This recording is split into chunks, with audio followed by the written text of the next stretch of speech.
celebrating 15 years of Young Turks. Welcome back. You're watching Young Turks, your one-stop shop for everything entrepreneurial from India and the world.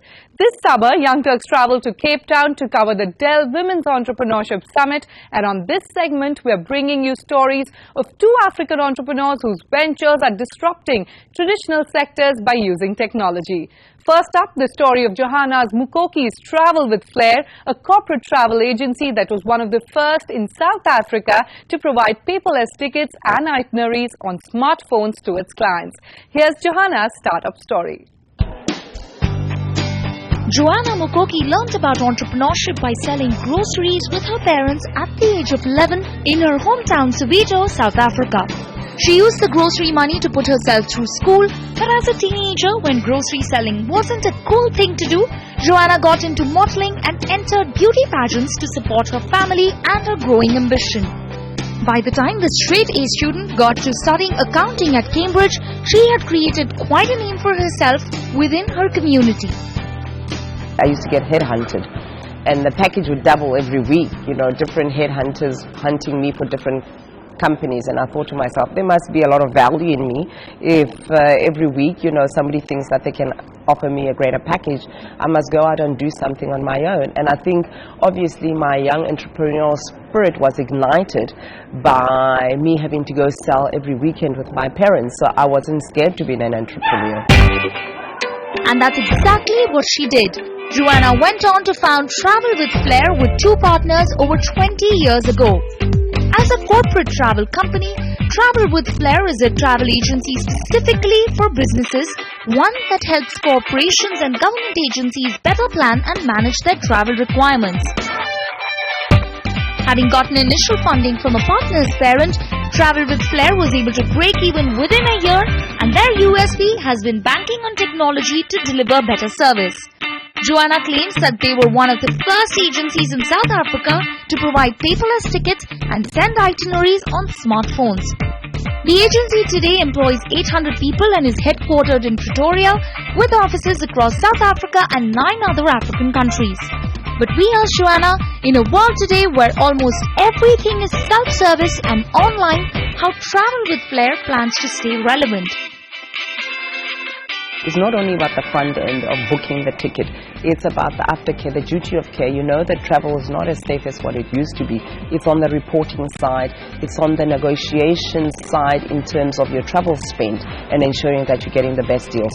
But having said so, we also have as a travel agent our own online tool that we do roll out to each of our customers, and therefore you can be able to see all of the websites that you want to be able to book on over and above the corporate rates that we have negotiated, so you get the best of both worlds.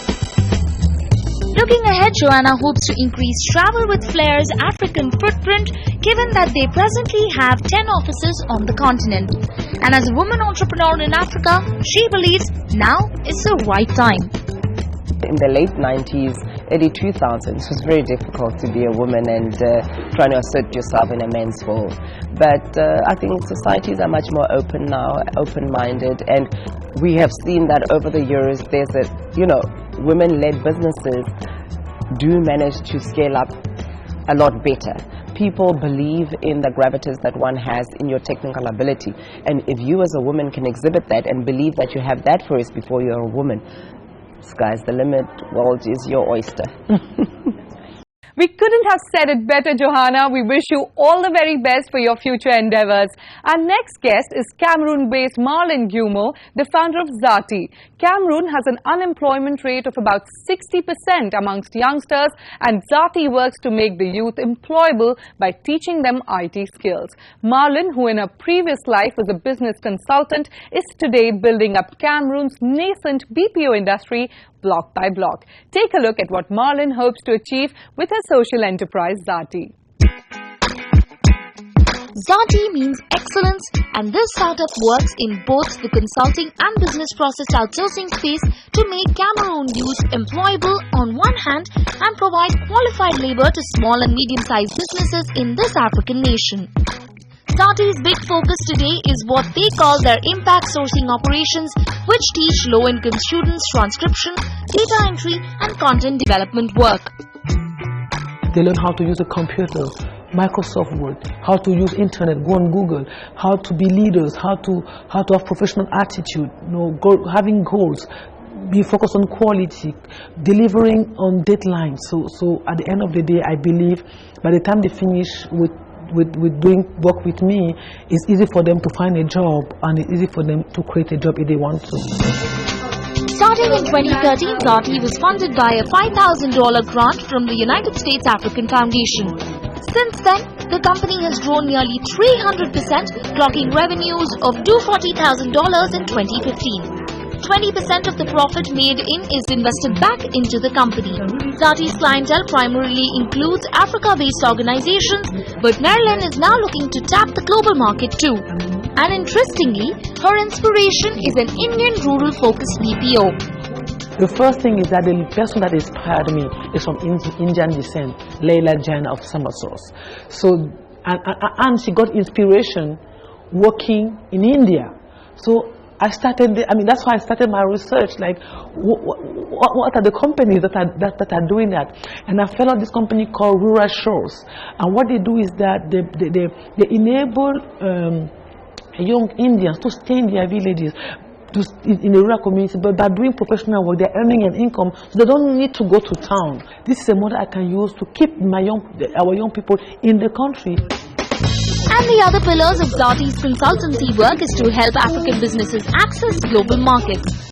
This Marilyn is doing by building out an online marketplace on the lines of Alibaba.com. Going forward, Marilyn's biggest focus is to put in place systems that are robust and create an even platform for other entrepreneurs in Cameroon to leverage as well. But Marilyn admits that she wouldn't be doing what she is doing without the one-woman support system she has at home. Now, as a woman, you know what? We need to say thank you to the grandmothers, because between 2013 and 2015, I had 2 boys, 2 children. Yeah, hadn't been for my mom, I don't know how I would have done it. Really, really, really. Because you want to continue with the business, you have your children. I mean, there's so much. I mean, you always feel like you always feel like you're not giving all they need for them to go. So having my mom by my side, who will be taking care of my children, and say, okay, you married, don't you worry, you go ahead with this workshop, you go ahead with this project, I'm home, I'm taking care of them. I have to advocate for somebody is to give as much credit as we can to the grandmothers, because they really step into situations to help us women entrepreneurs go wherever we want to go and reach for the sky. Yes. Well, Marlon, all we'll say is keep reaching for the skies. Time for a break on Young Turks. When we return, more stories from the Dell Women's Entrepreneur Network Summit. Stay tuned.